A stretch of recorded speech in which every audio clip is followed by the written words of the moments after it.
శ్రీ గురుభ్యో నమః. శ్రీమాత్రే నమః. లక్ష్మీం క్షీరసముద్రరాజతనయాం శ్రీరంగధామేశ్వరీం దాసీభూత సమస్తదేవవనితాం లోకైకదీపాంకురాం శ్రీమన్మందకటాక్షలబ్ధవిభవద్బ్రహ్మేంద్రగంగాధరాం త్వాం త్రైలోక్యకుటుంబినీం సరసిజాం వందే ముకుందప్రియాం. సిద్ధలక్ష్మీర్మోక్షలక్ష్మీ జయలక్ష్మీ సరస్వతి శ్రీలక్ష్మీర్వరలక్ష్మీ చ ప్రసన్న మమ సర్వదా. శ్రీమాత్రే నమః. అక్షయ తృతీయ వచ్చింది 2025 సంవత్సరము. వైశాఖ శుద్ధ తదియ తృతీయ తిథి. దీన్నే అక్షయ తృతీయ అంటారు.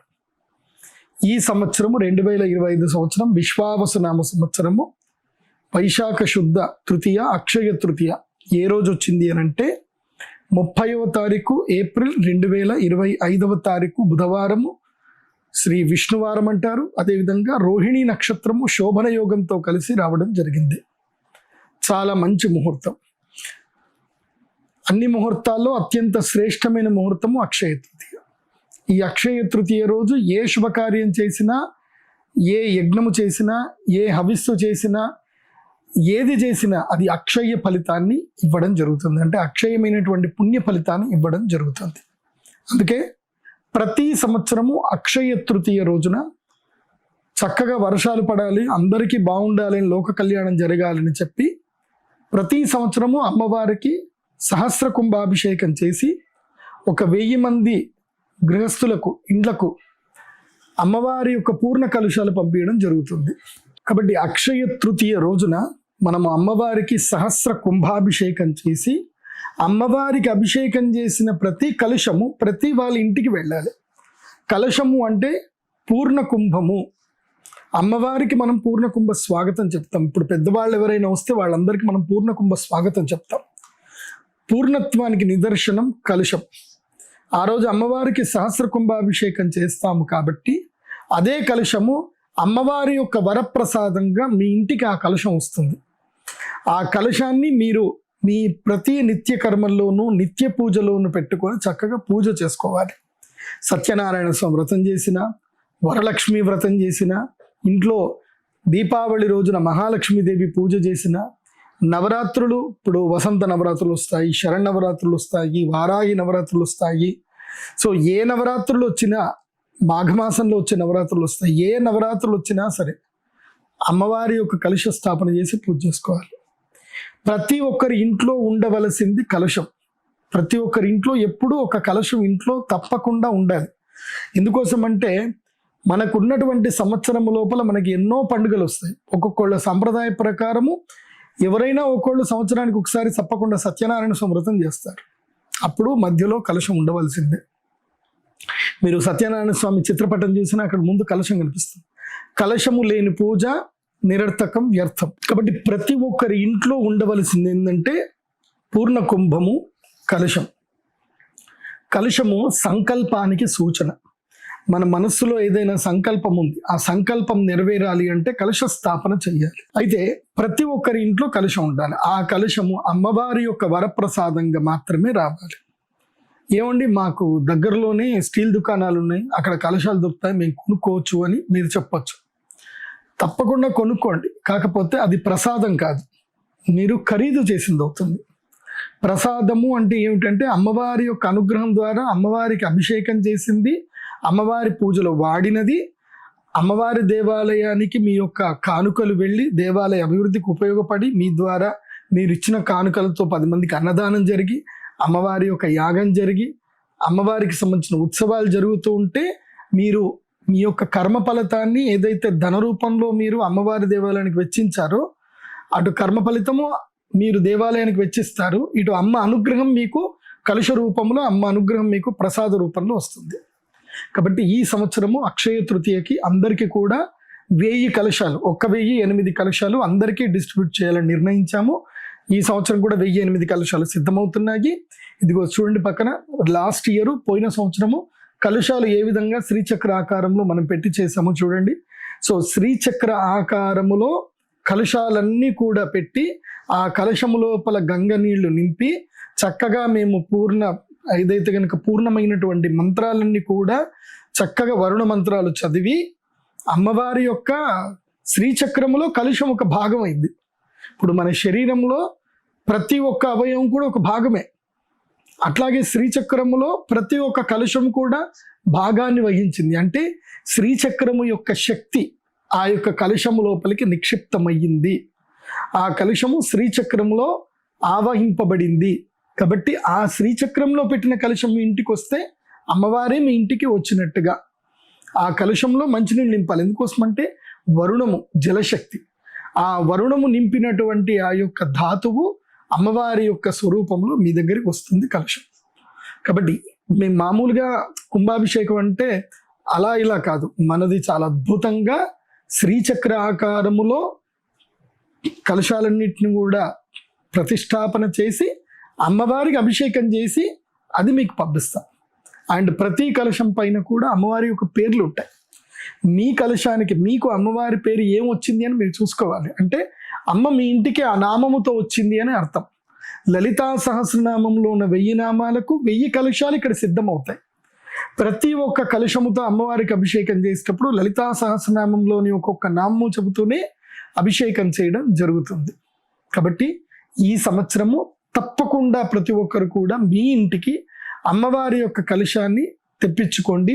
ఇంట్లో కలశ స్థాపన చేసి పూజ చేయండి.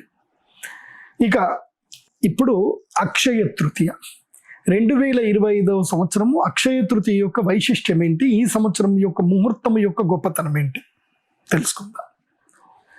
ఈ సంవత్సరం అక్షయ తృతీయ 30వ తారీఖు బుధవారము రోహిణీ నక్షత్రము శోభన యోగంలో వస్తుంది. మొదలు బుధవారం అంటే విష్ణువారం.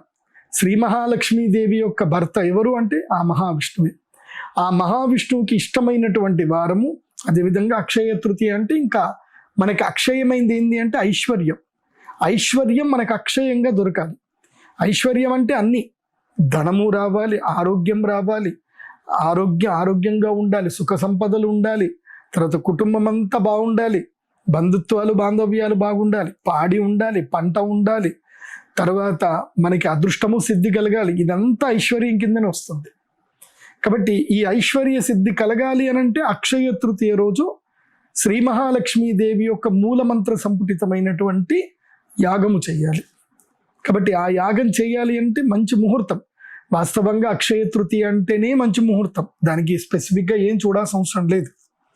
అయితే ఈ సంవత్సరం ఏం జరుగుతుంది అంటే అక్షయ తృతీయ రోహిణీ నక్షత్రంలో రావడం జరిగింది. కాబట్టి రోహిణి బ్రహ్మదేవుని యొక్క నక్షత్రం, అంటే సృష్టి యొక్క తత్వం ఉంటుంది. కాబట్టి సంతానము లేనటువంటి వారందరూ కూడా ఈ అక్షయ తృతీయకు వచ్చి యాగం చేయించుకోండి. తప్పకుండా మీ అందరికీ సంతాన సౌభాగ్యం కలుగుతుంది. బాగా గుర్తుపెట్టుకోండి. రెండవది శోభన యోగంలో కలుగుతుంది. కాబట్టి వివాహము కానటువంటి వారందరూ కూడా ఈ అక్షయ తృతీయకు రండి, తప్పకుండా వివాహ యోగ సిద్ధి కలుగుతుంది. ఇక రోహిణీ నక్షత్రము బ్రహ్మదేవుని నక్షత్రం కాబట్టి రోహిణి అంటే అర్థం ఏంటి, సంపదలు పెరుగుతాయి. కాబట్టి రోహిణి అంటే పెరగడం. వ్యాపారము మొదలు పెడదామనుకున్నా, వ్యాపారము చేస్తున్నటువంటి వారైనా తప్పకుండా ఈ అక్షయ తృతీయ యాగానికి రావాల్సిందే. మేము కుబేర సంపుటి యంత్రం ఇస్తాం. శ్రీచక్ర కుబేర భాండార సంపుటి యంత్రం, చాలా అద్భుతమైన సంపుటి యంత్రము ఉంటుంది. ఈ సంపుటి యంత్రము అన్ని రకాలైనటువంటి యొక్క దివ్య శక్తుల్ని ప్రసాదిస్తుంది. ఈ యంత్రాన్ని మేము చాలా అద్భుతంగా డిజైన్ చేశాము. అథర్వణ వేదములో నుంచి, అదేవిధంగా మంత్రరాజ సాగరం అని చెప్పేసి, యంత్రరాజ తంత్రం అని చెప్పేసి, శారదా తిలక తంత్రం అనేటువంటి గ్రంథంలో నుంచి అద్భుతమైన విషయాలన్నీ క్రోడీకరించి శబ్ద తన్మాత్రమును యంత్ర స్వరూపంలోకి తీర్చిదిద్దడం జరిగింది. సో ఈ యంత్రము ప్రత్యేకంగా నా వద్దనే దొరుకుతుంది, ఇది ఎక్కడ కూడా దొరకదు. ఇది మా శ్రీచక్ర పీఠం యొక్క ప్రత్యేకత. ఈ యంత్రం పైన పూర్తిగా కాపీ రైట్స్ కూడా మాకే ఉన్నాయి. ఈ యంత్రం ఎలా తయారు చేశాము అనే దాని మీద పూర్తి కాపీ రైట్స్ కూడా మాకే ఉన్నాయి. కాబట్టి ఈ యంత్రం మళ్ళీ ఎక్కడో దొరుకుతుంది, ఎవరో చేస్తున్నారు అనుకుంటే అది డూప్లికేటే. యంత్రము యొక్క పరిపూర్ణ తత్వం మాకు తెలుసు కాబట్టి ఆ యంత్రము మా దగ్గర వచ్చి మీరు తీసుకోవచ్చు. ఈ యొక్క రోహిణీ నక్షత్రములో బ్రహ్మదేవునికి మనం ఆరాధన చేయాలి.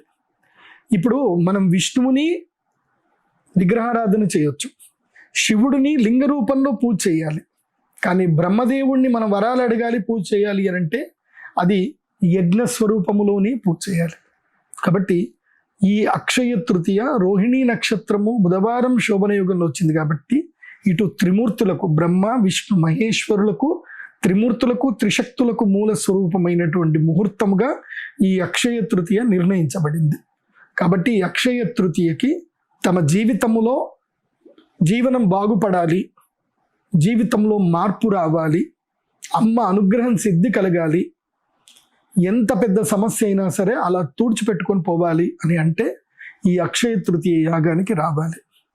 ముఖ్యంగా ఈ సంవత్సరము ఏ ఏ రాశుల వారు ఎందుకోసము ఈ అక్షయ తృతీయ యాగానికి రావాలి చెప్తాను. ఎవరెవరు రావాలి కూడా మనకు తెలియాలి కదా. నేను రావాలా వద్దా, ఈ సంవత్సరము మరి నాకు ఎట్లా ఉంది, మరి నేను వస్తే మంచిదా కాదా అంటే దానికి కూడా, ఆ ప్రశ్నకు కూడా సమాధానం చెప్తాం. సో ప్రశ్న ఏంటి, ఈ సంవత్సరము ఎవరెవరు ఈ యాగము తప్పకుండా చేసుకోవాలి. ముందుగా ఈ సంవత్సరం యొక్క విశ్వావసనామ సంవత్సరంలో చూస్తే మొత్తము 7 రాజయోగాలు ఉన్నాయి. 7 మందికి ఆ రాజయోగాలు ఉన్నాయి. ఒక 3 మధ్యలో రాజయోగం వస్తుంది. 6 100% రాజయోగం ఉంది. ఒక 3 రాశులకి మాత్రం మధ్యలో 2 నెలల కాలము రాజయోగం వస్తుంది. మిగతా 3 రాశులకి ఏంటంటే కనుక ఏలినాటి శని ఉంది కాబట్టి వాళ్ళు కూడా తప్పకుండా వచ్చి యాగం చేసుకోవాలి. అంటే 12 రాశుల వారు యాగం చేసుకోవాలి. కాకపోతే కేటగిరైజ్డ్ ఏంటంటే రాజయోగము కావాలనుకునే రాశులు 6 ఉంటాయి. మధ్యలో లక్కీయెస్ట్ ఛాన్స్, ఈ సంవత్సరం అదృష్టాన్ని పరీక్షించుకుందామనే రాశులు 3 ఉంటాయి. ఈ సంవత్సరం నాకే అరిష్టం రావద్దు, నాకు అదృష్ట భంగం జరగకూడదు, నష్టం జరగకూడదు, మంచిగా ఉండాలి అని అనుకునే వాళ్ళకి 3 రాశులు ఉంటాయి. అందులో రాజయోగం వచ్చేటువంటి రాశులు 6. అవి ఏమిటంటే ఈ సంవత్సరము మే 15వ తారీఖు, మే 15, 2025 సంవత్సరానికి గురుగ్రహము మిథున రాశి లోపలికి ప్రవేశిస్తున్నాడు. సరస్వతి నదికి పుష్కరాలు వస్తాయి కాబట్టి ముందే మనము ఆ గుప్తమైనటువంటి సరస్వతీదేవి నదిని మన భూమిలో నుంచి తీసి మనము సహస్ర కుంభాభిషేకం చేస్తాం.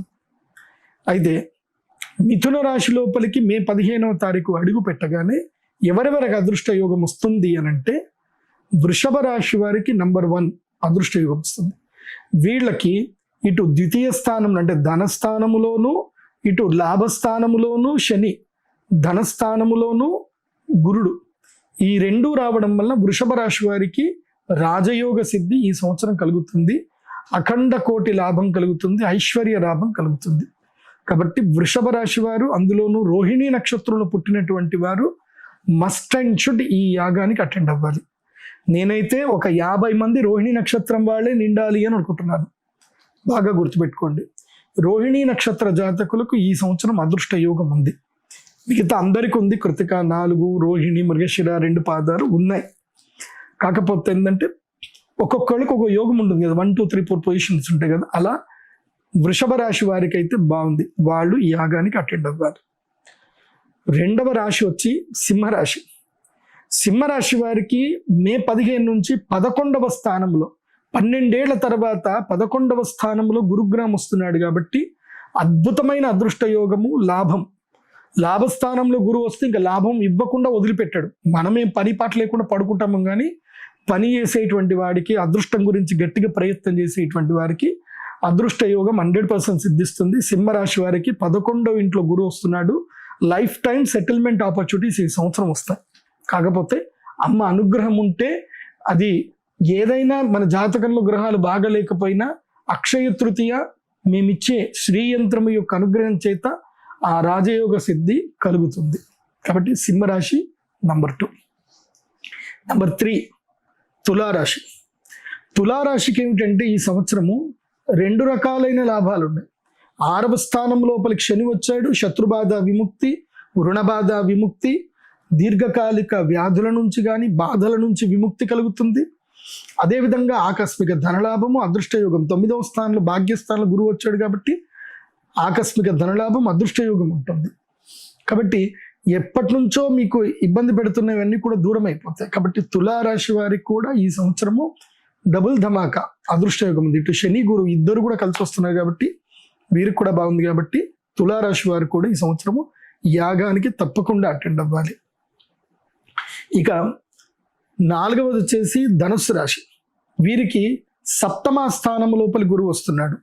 వివాహ యోగం ఉంటుంది, ధనయోగం ఉంటుంది, దీర్ఘకాలిక ప్రయాణాలు చేయగలుగుతారు, విదేశీ యోగం ఉంటుంది, విద్యాయోగ లాభం ఉంటుంది.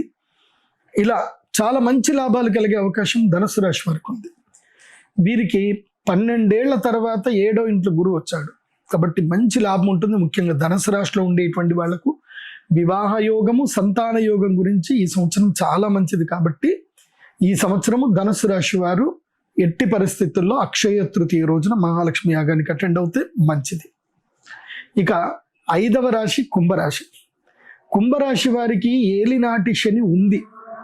గత 5 సంవత్సరాల నుండి ఏలినాటి శని ఇబ్బంది పెడతా ఉంది. కానీ ఈ సంవత్సరము ఏలినాటి శని నుంచి కొంచెము మిమ్మల్ని సంరక్షించడానికి గురుగ్రహం 5వ ఇంట్లోకి వచ్చాడు. అంటే ఏలినాటి శని బాధలో నుంచి విముక్తులవుతారు, అప్పులు ఏమైనా ఉంటే తీర్చేస్తారు, కొత్త ఇల్లు కట్టుకునే ప్రయత్నాలు ఏమైనా చేస్తే సఫలీకృతం అవుతాయి, పిల్లలకి అదృష్టం భరించే అవకాశం ఉంటుంది, ఇలా పెళ్లిళ్ళు శుభకార్యాలు చేసే అవకాశాలు ఉంటాయి. కాబట్టి కుంభరాశి వారికి కూడా ఈ సంవత్సరం రాజయోగం ఉంది. కాకపోతే ఏలినాటి శని ప్రభావం నుంచి మనల్ని మనం సంరక్షించుకోవాలి అని అంటే అమ్మ అనుగ్రహం కావాలి. కాబట్టి బ్రాహ్మీ ముహూర్తంలో చేసేటువంటి ఈ యాగానికి కుంభరాశి వారు కూడా అటెండ్ అవ్వాలి. పంచమ గురుగ్రహానికి సంబంధించిన అదృష్ట యోగ సిద్ధిని వీరు కూడా ఈ సంవత్సరము అమ్మవారి యంత్ర ప్రసాదంగా అమ్మ అనుగ్రహాన్ని స్వీకరించి సేఫ్ జోన్లో ఉండాలి. ఇక 6వ రాశి వచ్చేసి మకర రాశి. మకర రాశి వారికి ఈ సంవత్సరము విముక్తి లభించింది. ఏలినాటి శని నుంచి మకర రాశి వారికి విముక్తి లభించింది. కాబట్టి ఇకపై మీకు శనిగ్రహము 7.5 సంవత్సరాలు ఏడిపిస్తాడు. కాబట్టి ఈ 2.5 సంవత్సరాలు అదృష్ట యోగాన్ని ఇస్తాడు, గృహయోగాన్ని ఇస్తాడు, ధన సంపత్తిని ఇస్తాడు, మంచి వ్యక్తులతో పరిచయం చేయిస్తాడు, జీవితాన్ని మారుస్తాడు, ఆనందం కలిగిస్తాడు శనిగ్రహం. అది కాకుండా ఈ మకర రాశి వారికి ఏంటంటే అక్టోబర్, నవంబర్ ఈ సమయంలో ఏం జరుగుతుందంటే గురుగ్రహము కర్కాటక రాశి లోపలికి ప్రవేశిస్తాడు. కాబట్టి అదే సమయానికి ఏం జరుగుతుందంటే కర్కాటక రాశి మకర రాశి వారికి డబుల్ ధమాక్ వస్తుంది. అంటే ఇటు శని అనుగ్రహము, ఇటు ఎవరి అనుగ్రహం, గురుగ్రహం యొక్క అనుగ్రహం కూడా 2 నెలలు వస్తుంది. కాబట్టి మకర రాశి వారు ఈ సంవత్సరం నంబర్ 6 పొజిషన్లో ఉన్నారు. వాళ్ళకు కూడా అదృష్టయోగం వస్తుంది. సో ఈ 6 రాశుల వారు తప్పకుండా ఈ సంవత్సరం అక్షయ తృతీయకి అటెండ్ అవ్వాల్సిందే. నేను అడుగుతాను ఏ రాష్ట్ర వాళ్ళు వచ్చారు అని చెప్పి అడుగుతాను. సో నాకు ఈ సంవత్సరం అక్షయ తృతీయకి నేను ఎక్స్పెక్ట్ చేస్తుంది 180 మంది వస్తారు అని నేను ఎక్స్పెక్ట్ చేస్తున్నాను. మా అమ్మవారు అయితే తప్పకుండా 100 మందిని అయితే పిలిపించుకుంటుంది. మరి ఆ 100 మందిలో నాకు రోహిణి నక్షత్రం వారు మినిమం 12 మంది కనబడాలి. సో ఈ అన్ని రాశుల వాళ్ళు మినిమం 10 మంది కనబడాలి. అంటే దాదాపుగా 66 మంది 70 మంది అయితే ఈ 6 రాశుల నుంచి అయితే రావాలి అని కోరుకుంటున్నాను. ముఖ్యంగా మీకు వ్యాపారం చేసే ఉద్దేశం ఉంది, జీవితంలో ధనయోగం కలగాలి, అమ్మ అనుగ్రహం కలగాలంటే రావాలి, బాగా గుర్తుపెట్టుకోండి. ఇక సెకండ్ క్యాడర్లో వచ్చేసి అదృష్టాన్ని పరీక్షించుకునే రాశులు కొన్ని ఉంటాయి. అంటే వీళ్ళకి 2 నెలలు మాత్రమే అదృష్ట యోగం ఉంటుంది. 3 రాశులు ఉంటాయి, వీళ్ళకి 2 నెలల కాలం అదృష్ట యోగం వస్తుంది. October, November, December. దీంట్లో ఒక 60 రోజుల పాటు అదృష్ట యోగం వస్తుంది 3 రాశులకి. అదేమిటంటే మిథున రాశికి. మిథున రాశికి 2వ ఇంట్లో గురువు వస్తాడు. కాబట్టి కర్కాటక రాశి లోపలి గురువు అడుగు పెట్టగానే 2వ ఇంట్లో గురువు రాగానే అదృష్ట యోగం వస్తుంది. మిథున రాశికి ధనయోగం వస్తుంది. కన్యా రాశికి లాభయోగం కలుగుతుంది. వృశ్చిక రాశికి అదృష్ట యోగం కలుగుతుంది. ఇలా ఈ 3 రాశుల వారికి యోగ సిద్ధి కలిగేటువంటి అవకాశం ఉంది. 60 రోజులు, 90 రోజులు, మ్యాక్సిమం 60 రోజులు అంటే అది కొంచెం దాని యొక్క ఎఫెక్ట్ అటు ఇటు 90 రోజులు ఈ ఎఫెక్ట్ ఉంటుంది. కాబట్టి ఈ 3 రాశుల వారు కూడా అక్షయ తృతీయ యాగానికి చేసుకుని వస్తే మంచిది. ఒకవేళ రాలేకపోయినా, అంటే 100% నేను చెప్పట్లేదు, కాబట్టి ఒకవేళ మీరు రాలేకపోయినా ధనత్రయోదశికి మాత్రం తప్పకుండా రావాలి. ఎందుకోసమంటే ధనత్రయోదశికి మీకు సిద్ధి కలుగుతుంది. అప్పుడే ధనత్రయోదశి సమయానికి మీకు ద్వితీయ, తర్వాత లాభ, మిథున రాశి వారికి ధనస్థానము, కన్యా రాశి వారికి లాభస్థానము, వృశ్చిక రాశి వారికి భాగ్యస్థానము లోపలికి అదృష్ట యోగ సిద్ధి కలుగుతుంది. కాబట్టి మీరు తప్పకుండా యాగం చేయించుకుంటే మంచిది. కలశమైనా తెప్పించుకోండి, ఇంకా బాగుంటుంది. ఇక 3 రాశులు ఉంటాయి. వీళ్ళకి అరిష్టం రావద్దు, నష్టం రావద్దు, మోసపోవద్దు అనుకునే రాశులు ఏమిటంటే 3 ఉంటాయి. ఆ 3 రాశులు ఏమిటంటే కనుక, 1 మీనరాశి. మీనరాశి వారికి ఏలినాటి శని ప్రభావం ఉంది. ఇంకా 2.5 సంవత్సరాలు ఏలినాటి శని ప్రభావం ఎవరికి ఉంటుంది అనంటే, ఇంకా 5 సంవత్సరాలు ఏలినాటి శని ప్రభావం మీనరాశి వారికి ఇంకా 5 సంవత్సరాలు ఉంటుంది. అంటే వాళ్ళు వృషభ రాశి లోపలికి గురుగ్రహం ఎంటర్ అయ్యేంతసేపు మీనరాశి వారికి ఏలినాటి శని ప్రభావం ఉంటుంది. ఇక మేషరాశి వారు కూడా తప్పకుండా యాగం చేయించుకోవాలి. ఎందుకోసమంటే వీళ్ళకి ఏ గ్రహము అనుగ్రహం లేదు. ఈ సంవత్సరము 11th పొజిషన్కి వెళ్ళిపోయారు, కిందికి వెళ్ళిపోయారు. కాబట్టి మేషరాశి వారికి ఏలినాటి శని ప్రారంభమయ్యింది. కాబట్టి ఏలినాటి శని ప్రారంభమవుతే చాలా సమస్యలు తీసుకొస్తాడు. కాబట్టి వీరు కూడా యాగం చేయించుకుంటే మంచిది. ఎందుకోసమంటే అమ్మ అనుగ్రహం ఉంటే అన్ని మంచి జరుగుతాయి. కాబట్టి ఏలినాటి శని బాధ కలగొద్దు అనడానికి లక్ష్మీ యాగం చేసుకుని యంత్రం పెట్టుకుంటే మంచిది. ఎవరికి? మీనరాశి, మేషరాశి. అదేవిధంగా కర్కాటక రాశి. కర్కాటక రాశికి ఏంటంటే 12వ స్థానంలో గురువు, తర్వాత భాగ్యస్థానం లోపలికి శని వచ్చాడు. శని భాగ్యము లోపలికి వస్తే భాగ్యాన్ని హరిస్తాడు. 8వ స్థానంలో రాహు వస్తాడు. కాబట్టి ఆరోగ్య సమస్య, ఇబ్బందులు కలిగిస్తాడు. కాబట్టి కర్క, మీన, మేషరాశి వారు 3rd కేటగిరీలో వస్తారు. సో మీరు కూడా యాగం చేయించుకుంటే మంచిది. కాకపోతే ఈ అక్షయ తృతీయ యాగం యొక్క ముఖ్య ఉద్దేశం ఏమిటంటే రాజయోగ సిద్ధి, ధనప్రాప్తి, మహాలక్ష్మి యొక్క అనుగ్రహం. కాబట్టి అక్షయ తృతీయకి ఈ రాశుల వారు వస్తే మంచిది. ఇక ఈ అక్షయ తృతీయ రోజు ఏ రోజు వస్తుంది, ఏ విధంగా ప్రిపరేషన్ చేసుకోవాలి, సో కార్యక్రమ సమయాలు ఏమిటి? ఈ అక్షయ తృతీయ 30వ తారీఖు ఏప్రిల్ 2025వ సంవత్సరం వస్తుంది, బుధవారం. కాకపోతే ఈసారి అక్షయ తృతీయ యొక్క తృతీయ తిథి యొక్క పరివ్యాప్తం మధ్యాహ్నం 12 గంటల వరకే ఉంది. కాబట్టి ఈసారి నిర్ణయం ఏమిటంటే అందరూ 29వ తారీఖు సాయంత్రం 5 గంటల వరకు శ్రీచక్ర పీఠానికి రావాలి. 29వ తారీఖు సాయంత్రం వరకు రావాలి. మేము శ్రీచక్ర మండలం వేస్తాము. సాయంత్రం భోజనాలు చేసుకోవాలి, చక్కగా విశ్రాంతి తీసుకోవాలి. అందరినీ పొద్దున్నే 2 గంటలకు లేపేస్తాం. 2 గంటకి 2:30కి 2 గంటలకు లేపడం స్టార్ట్ అయిపోతుంది. 2 నుంచి 3:30, 4 గంటల వరకు అందరూ రెడీ అయిపోవాలి, స్నానాలు చేసుకోవాలి, రెడీ అయిపోవాలి. కాబట్టి తప్పకుండా బట్టలు తెచ్చుకోండి, 2 జతలు బట్టలు తెచ్చుకోండి. అందరూ తప్పకుండా మంచి కాటన్ కానీ పట్టు వస్త్రాలు కానీ మంచి డ్రెస్సులు తెచ్చుకోండి. ఈ లెగిన్స్ తెచ్చుకోవద్దు. అమ్మాయిలు లెగిన్స్ వేసుకొని రావద్దు. మంచి అంటే మీ స్కిన్ టోన్ కనబడకూడదు, స్కిన్ కతుక్కునేటువంటి బట్టలు వేసుకొని రాకూడదు. చూడిదార్ వేసుకోండి, కానీ ఇట్లా స్కిన్ కతుక్కున్నట్టుగా బట్టలు ఉండకూడదు. బాగా గుర్తుపెట్టుకోండి. సో చక్కని చీర కట్టుకోండి, లేదంటే చూడిదార్ పంజాబ్ డ్రెస్ చేసుకోవాలి, కానీ ఒళ్ళంతా కూడా నీట్గా కవర్ అవ్వాలి. అలా పద్ధతిగా అందరు కూడా రావాల్సింది ఉంటుంది. సో 29వ తారీఖు సాయంత్రము 5 గంటల వరకు అందరూ రీచ్ అవ్వాలి. మీరు మార్నింగ్ రీచ్ అయినా పర్వాలేదు. ఎవరైనా దూర ప్రాంతాల నుంచి వచ్చే వాళ్ళు మార్నింగ్ వాళ్ళకి రీచ్ అయ్యేటట్టుంటే మార్నింగ్ అయినా రండి. సొంత కార్లలో వస్తే మంచిది. మీరు ట్రైన్లలో రావచ్చు, బస్లో రావచ్చు, ఎట్లయినా సరే. నిజామాబాద్ అని పేరు, కాకపోతే ఇందూరు జిల్లాకి ట్రైన్ ద్వారా రండి. అక్కడి నుంచి మన శ్రీచక్ర పీఠానికి నందిపేట అనేటువంటి ఊరు ఉంటుంది, అక్కడికి వెళ్ళే మార్గంలో ఉంటుంది. 29వ తారీఖు అందరు రీచ్ అవ్వాలి. సాయంత్రము యాగ కార్యక్రమం, సాయంత్రానికి ఏంటంటే యాగానికి సంబంధించిన ప్రిపరేషన్స్ అన్ని ముందు రోజే ప్రిపరేషన్స్ ఉంటాయి. కాబట్టి సాయంత్రం ఏం చేస్తాము, మొత్తము పైన యజ్ఞకుండాలు అరేంజ్ చేసుకోవడము, కర్రలన్నీ పెట్టుకోవడము, తర్వాత పీటలన్నీ రెడీ చేసుకోవడము, ఇవన్నీ కూడా ప్రిపరేషన్స్, ప్రిపరేషన్స్ అన్నీ కూడా మనకి 29వ తారీఖు రాత్రి ఉంటాయి. టికెట్లు బుక్ చేసుకోవడము, అన్ని పేమెంట్లు చేసుకోవడము, సో మీ సామాగ్రి మీరు మొత్తం తీసుకోవడము అన్నీ 29వ తారీఖు రాత్రే ఉంటాయి. మేము శ్రీచక్రం వేస్తాము, కలశాలు అన్నీ రెడీ చేసి పెట్టుకుంటాము. ఇది 29వ తారీఖు జరిగేది. తెల్లవారుజామున 2 గంటలకు అందరినీ లేపుతాము. 4 గంటల వరకు అందరూ తమ తమ హోమకుండాల దగ్గర కూర్చోవాలి. 4 గంటలకు యాగ కార్యక్రమం సంకల్పం ప్రారంభమవుతుంది. దాదాపు 3 గంటలు 7 గంటల వరకు యాగం పరిసమాప్తం అవుతుంది. 7 గంటలకి అయిపోయిన తర్వాత 7 నుంచి 8 రెస్ట్, అంటే టిఫిన్లు చేసేవాళ్ళు టిఫిన్స్ కానీ ఏదైనా చేసేవాళ్ళు టిఫిన్ చేస్తారు. 8 గంటల నుంచి వరుణ మండల పూజ, అమ్మవారికి సహస్ర కుంభాభిషేకం ఉంటుంది. 8 నుంచి 11 గంటల వరకు సహస్ర కుంభాభిషేకము. 8 గంటల నుంచి 12 గంటల వరకు ప్రత్యేకంగా అమ్మవారి యొక్క ఉత్సవమూర్తికి అభిషేకం ఉంటుంది. మామిడి పళ్ళ రసంతో అభిషేకం ఉంటుంది. 1008 మామిడి పళ్ళ రసంతో అమ్మవారికి అభిషేకం ఉంటుంది. సో ఆ అభిషేకము జరిగేటప్పుడు అందరూ చూస్తే అనుగ్రహం. సో చూస్తున్నారు కదా ఇక్కడ పక్కన అమ్మవారికి అభిషేకం ఉంటుంది మామిడి పళ్ళ రసంతో.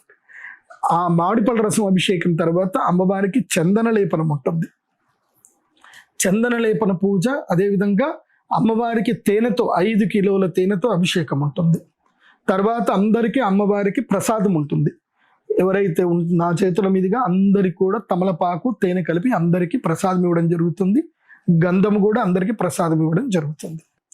ఆ తర్వాత అందరికీ భోజనాల కార్యక్రమం ఉంటుంది. చక్కగా అందరూ కడుపు నిండా భోజనం చేయాలి, విశ్రాంతి తీసుకోవాలి. ఇక ఎవరైనా వెళ్ళేది ఉంటే ఇంటికి వెళ్ళేది ఉంటే ప్రశాంతంగా ఇంటికి వెళ్ళొచ్చు. నాతోటి మాట్లాడాలి అనుకుంటే మాత్రం మీరు ఫస్ట్ కమ్ ఫస్ట్ బుకింగ్. ఇప్పుడు బుకింగ్స్ ఎవరైతే చేసుకుంటున్నారో, ఎవరైతే ఫస్ట్ బుకింగ్ చేసుకుంటారో బుకింగ్ వైజ్గా, ఇప్పుడు రేపే బుక్ చేసుకున్నాను అనుకోండి, మీకు నంబర్ ఇచ్చేస్తుంది. ఆ నంబర్ వైజ్గా మాత్రమే మీరు ఎన్ని గంటలకు బుక్ చేశారు, బుకింగ్ వైజ్గా ఫస్ట్ కమ్ ఫస్ట్ సర్వ్ అంతే. వాళ్ళని పేర్లు పెట్టి పిలవడం జరుగుతుంది. ఈసారి హడావిడిగా అందరూ పైకి రావడము, మీదికి వచ్చేసి నేను ముందున్నా, నాకు ట్రైన్ వెళ్తుంది, నాకు బస్సు వెళ్తుంది, నాకు ఫ్లైట్ టికెట్ టైం అయింది, ఇవన్నీ లేదు. మీరు రాత్రి 12 గంటల వరకు నేను అందరితో మాట్లాడతాను. 30వ తారీఖు రోజు సాయంత్రం 4 గంటల నుంచి రాత్రి 9, 10, 11, 12 అయినా తెల్లారిదాకైనా అందరితో మాట్లాడతాను. కాబట్టి అందరికీ 1 నిమిషము సమయం ఇస్తా, 1 నిమిషం మాత్రమే సమయం ఇస్తా.